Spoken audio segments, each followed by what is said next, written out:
This is The Joe Gaither Show on BamaCentral.com.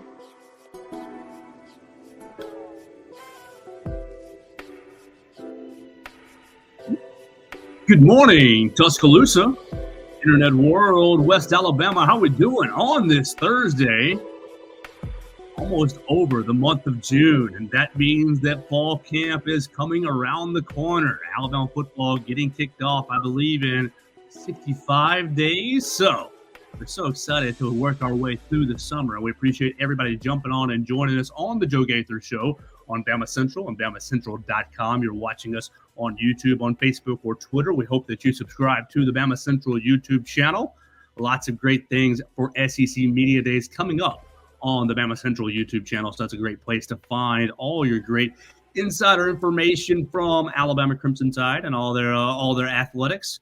We're going to have a fun show today. We appreciate everybody jumping in and joining us on the social media machines at Joe Gaither6. You can find us, send us a comment, question, query, or complaint. The complaints are our favorites.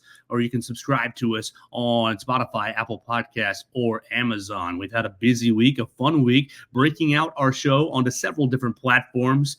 But we're very, very happy to have the Alabama content standing alone once again. So this show is going to be all about Alabama, and we're very excited to welcome on a fellow BamaCentral writer. Hunter De Siver joins us because he's been doing a lot of work. First off, he was working very hard last night at the NBA draft. No Alabama content at the NBA draft. We'll see next year, Hunter. You're going to have probably 2 or 3 lottery picks for Alabama next year. So he's getting his bearings straight for this year so he can be really the expert next year at the NBA draft. Hunter, good morning, and how are you doing today, sir? I'm doing great. I'm happy to be here. I'm looking forward to this. Yeah, I'm looking forward to this as well. Make sure you go follow Hunter De Siver at Hunter De Siver, all one word, on the Twitter machine. He's writing for basically all the Walsh Writing Network family of websites, but particularly, and in this case today, for BamaCentral and BamaCentral.com. Hunter De Siver put up and wrote a pretty unique and in-depth article yesterday, mid-afternoon. I want to send you to BamaCentral.com to read it right now. You can just type it in the Google machine as follows. Alabama's 85-man roster if NCAA football 15 to 24 video games existed. Hunter, first and foremost, are you excited about EA Sports coming back, EA Sports College Football 25, coming back into the rotation? Are you a big video gamer? I am a huge video gamer. I remember, I think I first started with NCAA 12, and then I gradually moved up to NCAA 13 and then NCAA 14, which is widely considered as one of the greatest video games ever. And I have missed it a bunch. I mean, I'm from New York, so we're more NFL up here. So I still play a bunch of Madden, but man, something about NCAA and college football, it's going to be unbelievable, and I can't wait for July 16th. Yeah, it's going to be. Do you already have your request off to our boss, Chris Walsh? Thank you, Chris Walsh, for putting us on for your for July 16th, so you can be playing video games the entire day. Yeah, I mean, I got to let them know that the date is actually, now I think about it, it's July 19th, but you get a 3-day early access. If you got to pay for it, obviously, but I'm considering doing that. I don't know if I could wait a full 72 hours. Well, it's going to be a lot of fun, and Alabama is going to have a really, really good team in EA Sports College Football 25. Even though Nick Saban has retired, the talent is still in the cupboard, so it's going to be a lot of fun to play with Jalen Milroe, get back into Bryant-Denny Stadium with updated graphics, and we'll talk about stadiums here on the second part of our show. But I want to focus on your article. I mean, you put in a lot of work for BamaCentral.com on this article, so just give us a kind of a premise here, because for those who are not video gamers, they're thinking, oh, what the heck is this all about? But there was 9 years that Alabama football, or that this video game did not exist, and Alabama football was pretty damn good in those 9 years. Give us a premise of your article, and we'll start from that.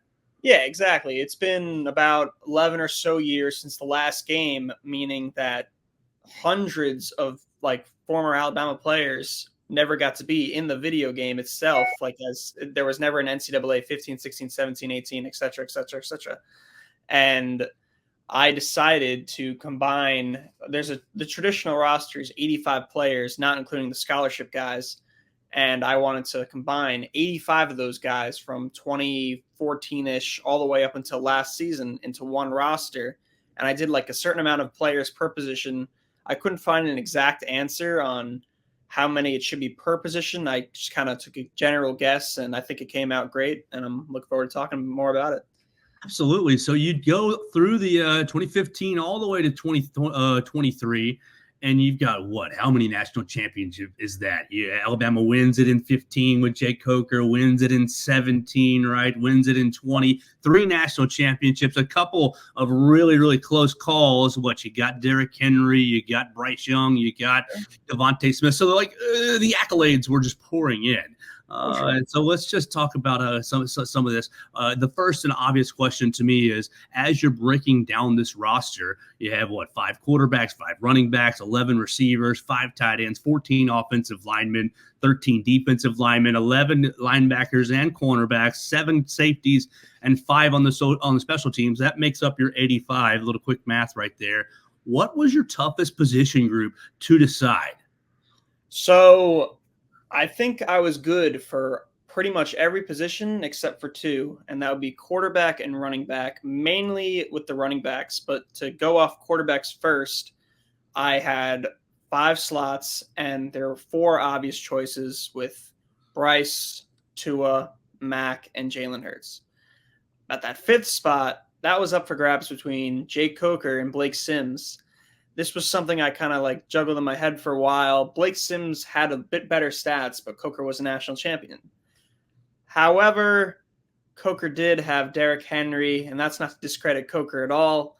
I mean, he almost made this list, but I had to give it to Sims. I think his numbers were just a little bit better, and the fact they didn't have someone like a Derrick Henry, a Heisman Trophy winner, I think it makes it a little better, and that's why he got the spot. I was with you on voting for Blake Sims, even though the national championship star, it weighs pretty heavily. But even like if you think about what happened, and you did think about what happened in that 2014 season, Blake Sims beat out Jay Coker for the starting job. It wasn't until Blake Sims moved on. And just how wild, just think about Blake Sims. Let's get your opinion on Blake Sims as far as his positional progression at Alabama. He plays defensive back, he plays running back, he plays wide receiver, and then basically Lane Kiffin says, I think I can make him a quarterback. And just talk about maybe what it would have been like to play with Blake Sims, the quarterback / athlete in NCAA 14. Well, I'm not going to compare him exactly to like a Jalen Milroe. I mean, Blake Sims ran the ball, but not to the extent that Jalen does. Speed is obviously a big factor in video games. Jalen's going to be much higher than Blake would be, but I still think he'd be fun to do some option plays or some not necessarily wildcat formations, but some read options, some triple options. That's what makes the NCAA game so great, and I think he would really work well with that. Did you give Blake Sims any sort of negative because he had superstar wide receiver Amari Cooper? Nah, I mean, I wouldn't necessarily say that. It's just, it was really between Coker having Derrick Henry as the main thing and choosing that. So I wouldn't say Blake Sims having Amari Cooper was a negative for choosing him. All right, and so let's move into your running backs. I think you landed on the right 5 as far as the quarterbacks, and mainly because that's who I voted for as well. But I think you landed on the right 5. If you think that Jay Coker should have been the pick, you can let us know in the comments at JoeGaither6 on Facebook, Twitter, or YouTube. But your 5 running backs became quite a difficult decision, and I think that I don't know if I would have been able to narrow it down. You landed on Jahmyr Gibbs, Derrick Henry, Najee Harris, Damian Harris, and Bo Scarborough. That's just in alphabetical order.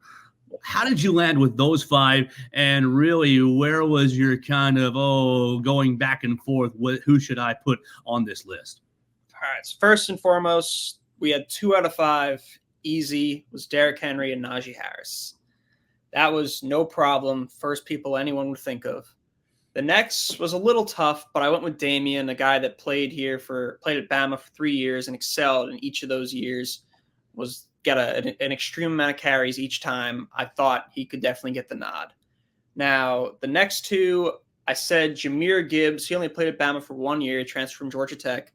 But I don't know. I mean, his numbers were very solid, but that receiving back kind of thing that he has, that role as a receiving back, and now that he's doing it with the Detroit Lions as well, I think having that dual threat ability where we have a few guys that are pure running backs like Derek and Najee, where they're what's it called, power or elusive, and then Gibbs is really just a receiving back. Like I don't necessarily want to compare it to like a Christian McCaffrey just yet. I think he's on that path, but I think having someone like that on the team would be crucial. Now, the 5th pick, this was tough. So this took me longer than anything else. I was between a few guys. The first draft, it was between Bo Scarborough, who ended up getting the job, Josh Jacobs, Brian Robinson, and Kenyon Drake. Now, we took Kenyon Drake off because he's really just, I mean, like, he was great as a running back, but I don't think he had the numbers as the other 3 I just mentioned. However, he was a great returner. So I took him off, though. Next was the really tough decision was between Brian Robinson, Josh Jacobs, and Bo Scarborough. Bo Scarborough, my ultimate reason for choosing him was because he excelled in the big games in the national championship and against Washington in a bowl game. That was really the main reason why I chose him. Even though he didn't have too many carries overall. Regarding Josh Jacobs, one thing about this list is it is not their impact in the NFL has nothing to do with this list. Josh Jacobs is obviously excellent in the NFL. He led the league in rushing, not last year, but the year before. But I don't know, he just didn't have enough carries and yards at Alabama to earn that spot. And Brian Robinson, he had the numbers, but a lot of fans don't really see him as like this exciting back that does all these crazy stuff. But he had way more carries than everyone else, and he had 29 touchdowns, which is great. But I don't know, the excitement factor and his amount of carries that he had, I think he averaged less yards per carry than those other 2 guys I mentioned. So I decided I'm just going to stick with Bo. He was best in the big games, and he had the yards and averages to back it up. All right, so I was kind of wanting to get a little Kenyon Drake love, but I think that the Tennessee touchdown, I think it was against Tennessee. It was against Florida, right? He splits out wide, and Lane Kiffin basically is calling touchdown on the sideline. Sticks out in my mind. Also, the kick return against Clemson. Maybe those 2 highlights were contaminating my opinion. I'll ask you about Josh Jacobs, because I feel like a lot of Alabama fans love Josh Jacobs, rightfully so. They love all these players, and they should. But I feel like there's a little bit of misremembering of Josh Jacobs' really impact here at Alabama. Really, he was the second back with Damian Harris and Najee Harris pretty much consistently. But I wonder if Hunter, the Alabama fan, is thinking back to the Orange Bowl, the 27-yard touchdown reception where Josh Jacobs makes the Oklahoma defender look like a Deckham speed bump, and obviously was important in that game. How much do you think these electric highlight plays perhaps contaminate our memories about a player's impact? Oh, it's crucial. I mean, the word electric is really like a big thing with college football.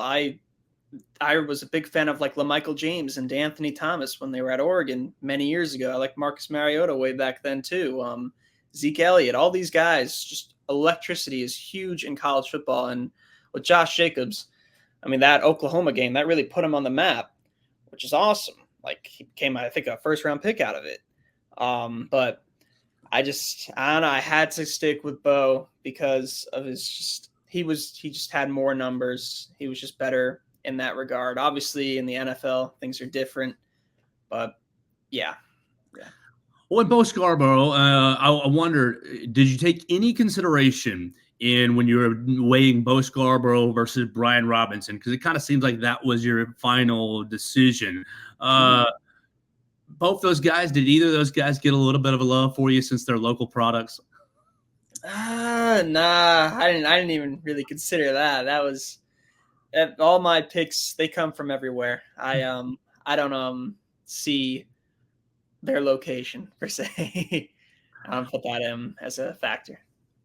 Well, I think you've got a great concept here, and I want to encourage everybody to go read it on BamaCentral.com. It's Alabama's 85-man roster. If NCAA football 15 to 24 video games existed, he's created. Hunter De Siver has created basically a dream roster. And Hunter, I think the next thing we ought to do with this is package this article and tag EA Sports, because EA Sports is all about the microtransaction, all about the downloadable content for video games. We got to get them to put this, as an August or late August, early September patch for all-star rosters. What do you think about sending this up the chain to EA Sports?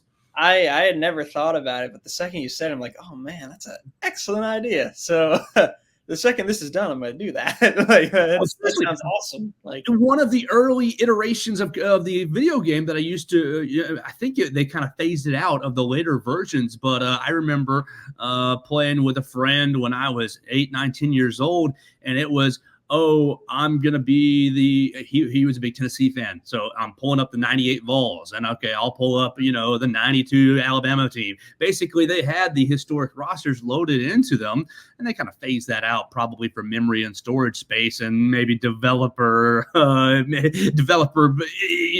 dividing up their responsibilities creating the game. But I think that this is a great concept that EA Sports should run with. All 132 teams in FBS.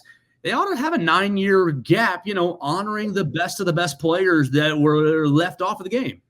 Yeah, I mean, when I like thought about doing this, I was like thinking, I wouldn't be surprised if like other like writers like that write for other sites think of this idea as well, and they do the same exact thing, and it's really a good idea. And I welcome any other writer for any other school to do something like this, and maybe EA could shift that into the game.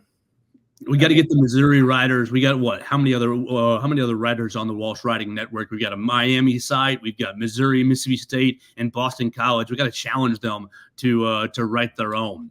Yeah. Let's talk about these linebackers real quick, because that's the only other area where I was like, okay, I want to get into Hunter's mind here. You got 11 linebackers, and they're as follows: Ryan Anderson, Will Anderson Jr., Xavier Dixon, Rashawn Evans, Reuben Foster, Christian Harris, Anthony Jennings, Reggie Ragland, Henry To'oTo'o, Dallas Turner, and Tim Williams. And look, loaded roster right there.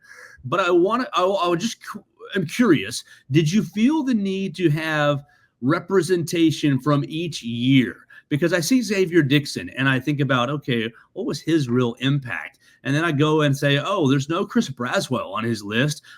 Chris Braswell recently going into the NFL draft. There's no Chris Braswell on this list. Did you feel pressure to say, okay, I got to have someone who covers all 9 years of this gap, all 9 years of this gap, so that someone from every era is represented? I didn't necessarily think that. I will say, when I did finish the article, I thought about like laying out how many people I did like per year. I didn't end up doing it. I mean, I obviously could still, but I wouldn't say it was a factor in my decision making. I know I for sure got every single year in there. Yeah.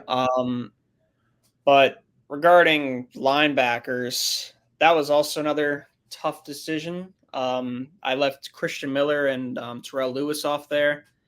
That was tough. I mean, as a captain, Christian Miller, but I just there are too many options. Obviously, Chris Braswell I couldn't fit in, but someone like Xavier Dixon, 2015 guy, 2014, whatever, I think it would be cool to have. So he had the numbers as well, and for what's it called?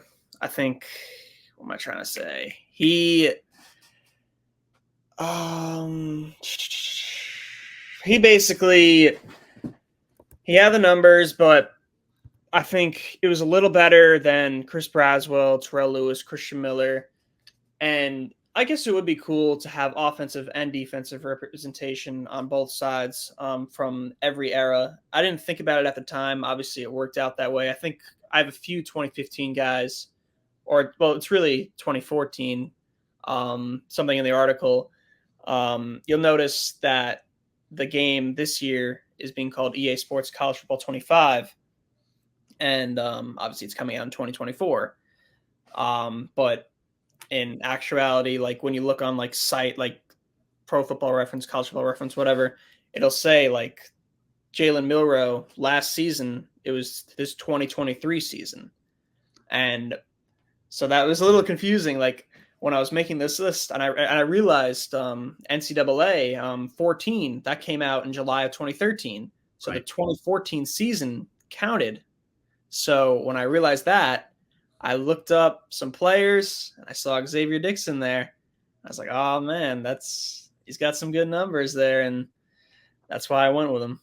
Xavier Dixon, 9 sacks in that 2014 season, coming off the edge, 12 and a half tackles for a loss. And so obviously it was one of Alabama's early good pass rushers. There was a time in the Nick Saban era where it was like, there ain't no pass rushers off the edge. Tim Williams was really the next real big edge rusher. And then you obviously had Terrell Lewis and Christian Miller leading into the Will Andersons and Chris Braswell. So I think you've got a great article right here. And I want to encourage everybody to go read it once again. Alabama's 85-man roster if NCAA football 15 to 24 video games existed. Read it. Let us know in the comments section who got left off. Who's your biggest snub? Are you a big Brian Robinson fan? Are you a big Kenyon Drake fan? Or is there a receiver that got left off? I'll just read the receivers, but I think you nailed them all. Jermaine Burton, Amari Cooper, Jerry Jeudy, John Mechie III, Calvin Ridley, Henry Ruggs III, Devontae Smith, Ardarius Stewart, Mr. Sledgehammer, Jalen Waddle, DeAndrew White, and Jamison Williams. I think you nailed all the receivers.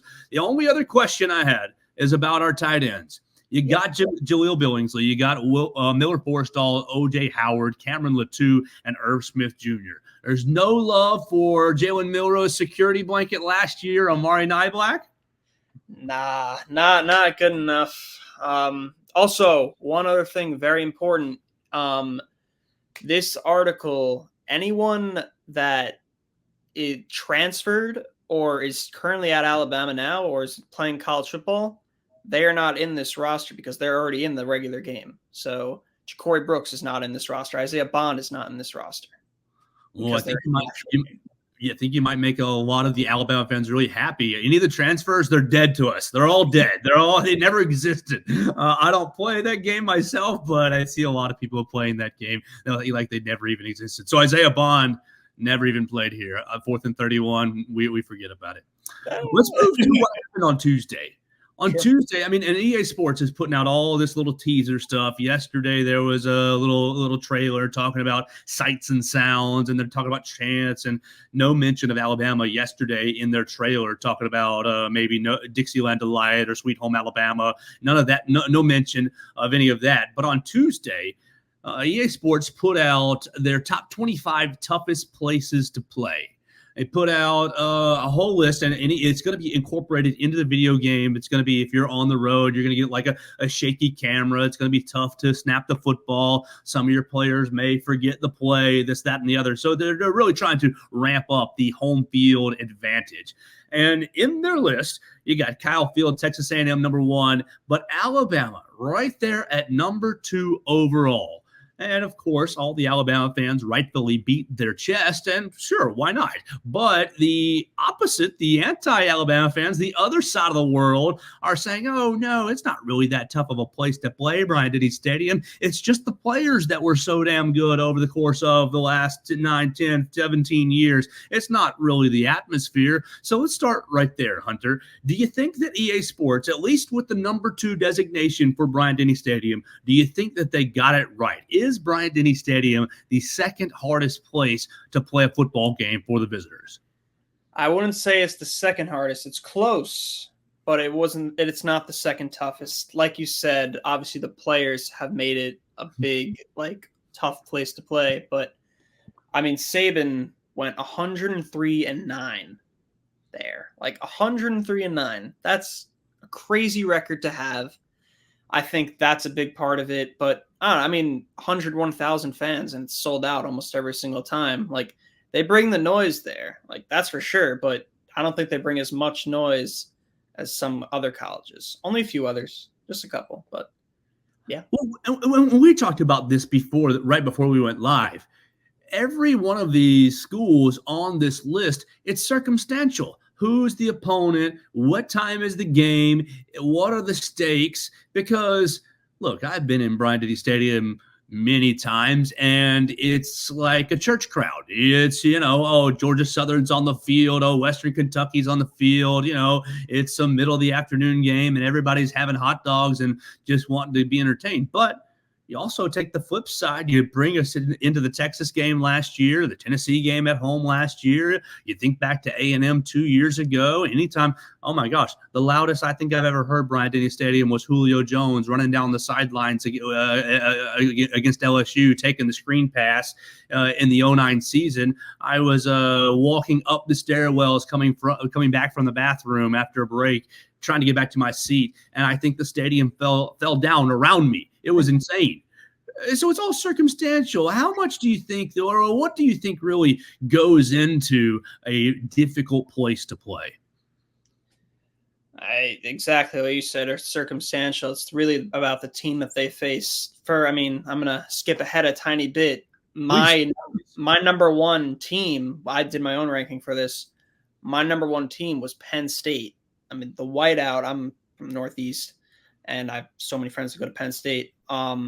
It's unbelievable. It's 108,000, I think, people, more than Tuscaloosa, and they bring the noise every single time, and they have like Mo Bamba playing, which is going to be in the EA game, by the way. I wonder how much they paid for those rights.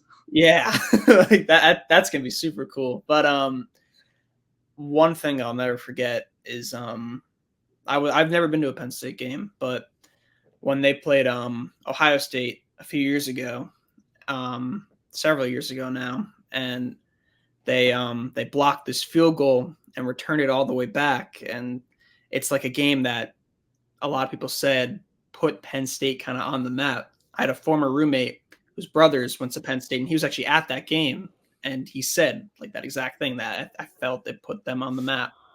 And really, there's a lot of teams on this list where a certain game made them crazy popular, or it was just the loudest it had ever been, and that gave them the nod to be the toughest place to play in the game. All right, so I'm going to read EA Sports top 10, and then we're going to get into what you wrote down on your sheet, maybe your own top 10. I've got a top 10 over here as well. We'll kind of compare all three notes, but we'll start with EA Sports. This is what is going to be in the game, and they do say that it will update through the season. So I don't know how that's really going to work, but they say that it will update through the season depending on atmosphere. But their top 10: Kyle Field, Texas A&M, number 1; Bryant-Denny Stadium, Alabama, number 2; Tiger Stadium, Death Valley, and LSU is number 3; Ohio Stadium is number 4. Okay, you got Sanford Stadium, the Georgia Bulldogs, number 5. And then here comes your pick: Penn State, Beaver Stadium at number 6; Wisconsin, where Alabama's heading in week number 3, is going to be coming in at number 7, Camp Randall Stadium. Number 8, Alabama's going out there as well, Gaylord Family Oklahoma Memorial Stadium over there in Norman, Oklahoma. Florida State, Doak Campbell Stadium at number 9. And number 10, University of Florida, Ben Hill Griffin Stadium. So let's just take that right there, and we'll say, okay, EA Sports, you've got your own list, but Hunter De Siver has written his own. Let's talk about maybe some of your differences and your top 10 places to play. Sure. So at first, I mentioned Penn State at 1. They have Penn State at 6.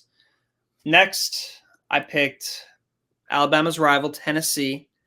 Now, this one was kind of tough. Tennessee with that what's it called? The checkered end zone, and they checker the stadium, and they run through the power tee. And have you ever been to a game there? Nah, I haven't. Oh my! It's the pit of hell. It's the ninth ring of hell. I mean, you talk about Dante's Inferno. It's number 2 on my list. It is.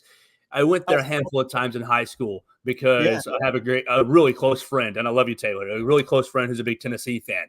And I have never felt a stadium in my feet before I went to Neyland Stadium. The reverberation and the vibration in the whole stadium, you could feel it in your feet the whole time. It was wild. So continue. Tennessee, number 2. So with Tennessee, that's another example where a certain game was ridiculously loud and put them as one of the toughest stadiums to play.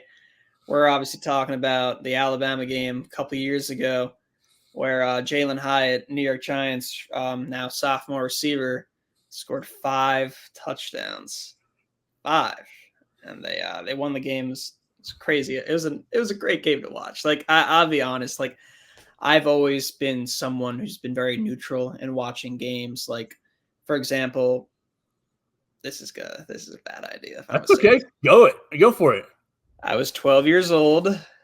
I didn't know at all what school I was going to pick, and I really enjoyed the Chris Davis return in 2013. I'm just going to say that. I thought that was awesome. It's another reason why Auburn's on this list. We'll move down there in a sec. But 3 is LSU. Another circumstantial thing. I mean, LSU's always really been a powerhouse in terms of crowds. They're widely regarded as one of the biggest and best stadiums in all of college football, so they definitely deserve a spot on that list. When they beat Alabama, the same season Alabama lost to Tennessee. They stormed the field after Mason Taylor got that touchdown on the 2-point conversion. No, it was a 2-point conversion, I think. And I remember Shaq was there. It's just a crazy environment. So that's number 3. I put Alabama at 4. Reasons we described before. I mean, the players have really made an impact, but the crowd noise is also on a big level, but not as much as those first 3. Number 5, I went with the Big House in Michigan. I think that might be the biggest stadium in college football. It's very unique. It's just this big circle, and everyone's dressed in, I guess the color is maize, not yellow.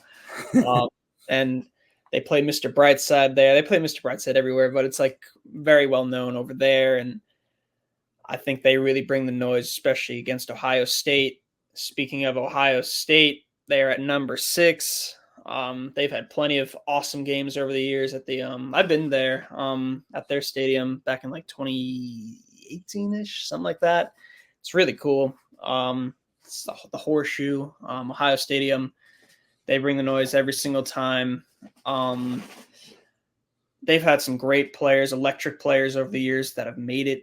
That, like, as I mentioned earlier in the show, Zeke Elliott, Braxton Miller, Michael Thomas, a bunch of guys. Next, let's see what I have. I had Auburn for reasons like Chris Davis. It was super loud. Sorry, one sec. All right, sorry about that. It's super loud. We love a landline, by the way, old school. Yeah, no, it's just the home phone, but Auburn was super loud up until before Jalen Murray hiked the ball at 4th and 31, and then it went to gravedigger mode. But in general, every time they face Alabama, because I've seen so many games of those two by now, it's always wild, like in Jordan Hare. So that was without a doubt going to make my list. 8, we have the EA Sports number 1, Texas A&M. I mean, like, the 12th man that's like their thing. It's super cool. But I mean, obviously another circumstance thing where against Alabama, where they had that game-winning field goal. I forgot the kicker's name.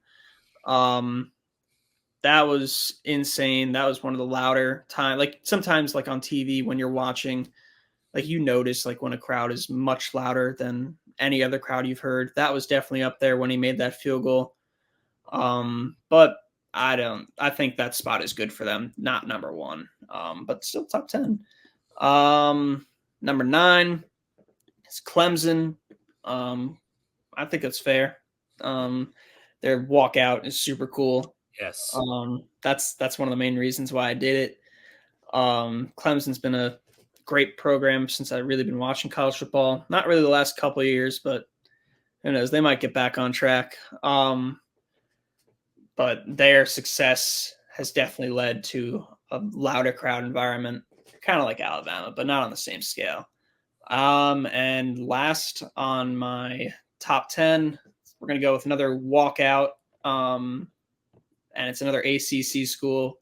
We'll go with Virginia Tech. Now, obviously, this one's kind of weird because their records don't really show that there might be a toughest stadium, but enter Sandman, like when everyone's jumping around, it's just, I've never been there, but it looks insane. Like I'd kill to go to that. Like that looks awesome. So that's the main reason why they're 10. I had 3 or 4 honorable mentions. I had I'll just say them quick, no explanation. I said Florida.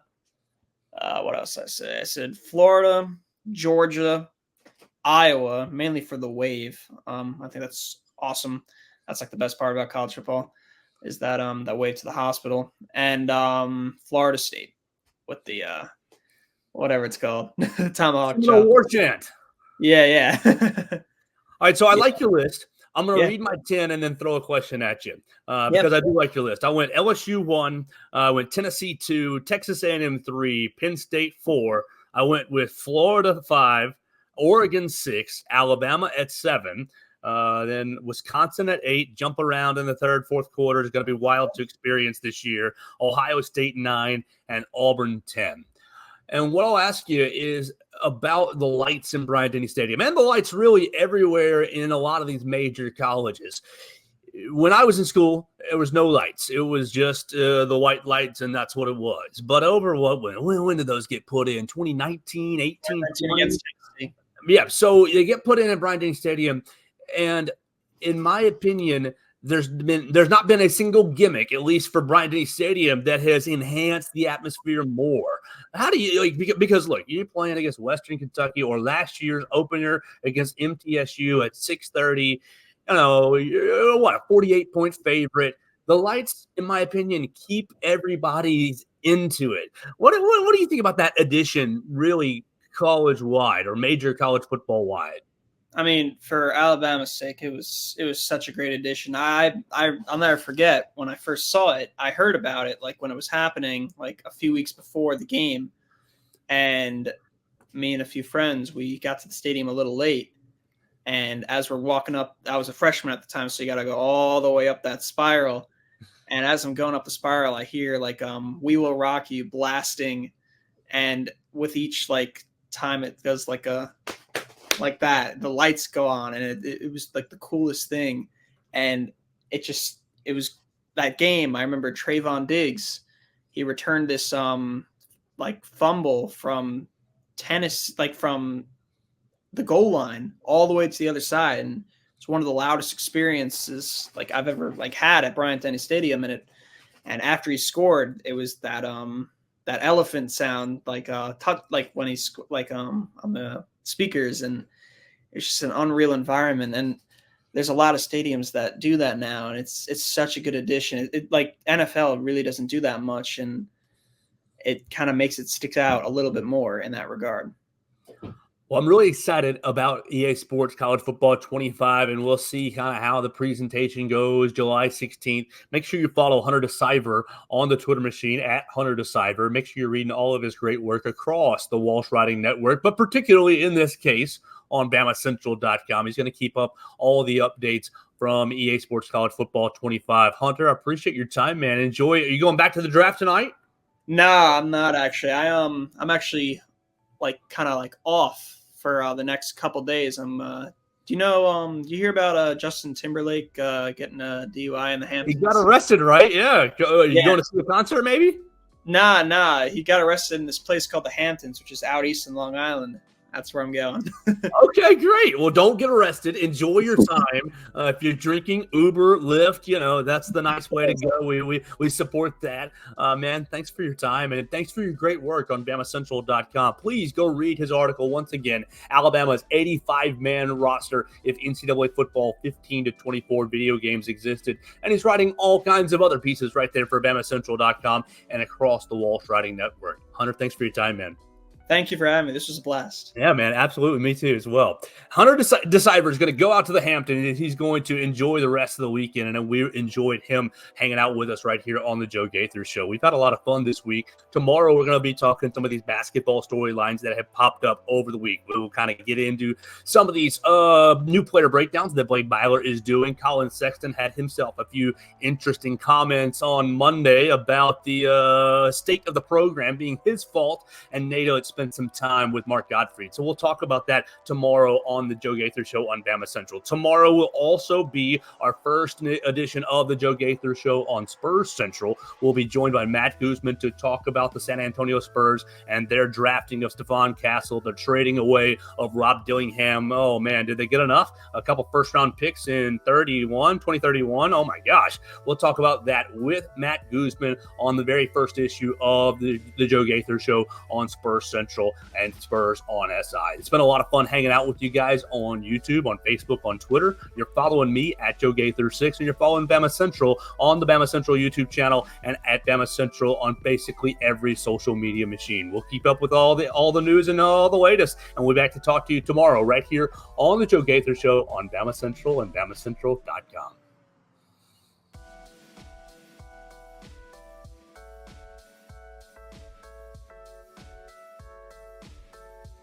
Thanks for joining us on today's edition of the Joe Gaither Show on BamaCentral. Keep up with Joe on all his social media pages at Joe Gaither6. Subscribe, rate, and review the show on Spotify and Apple Podcasts, and be sure to read us daily at BamaCentral.com.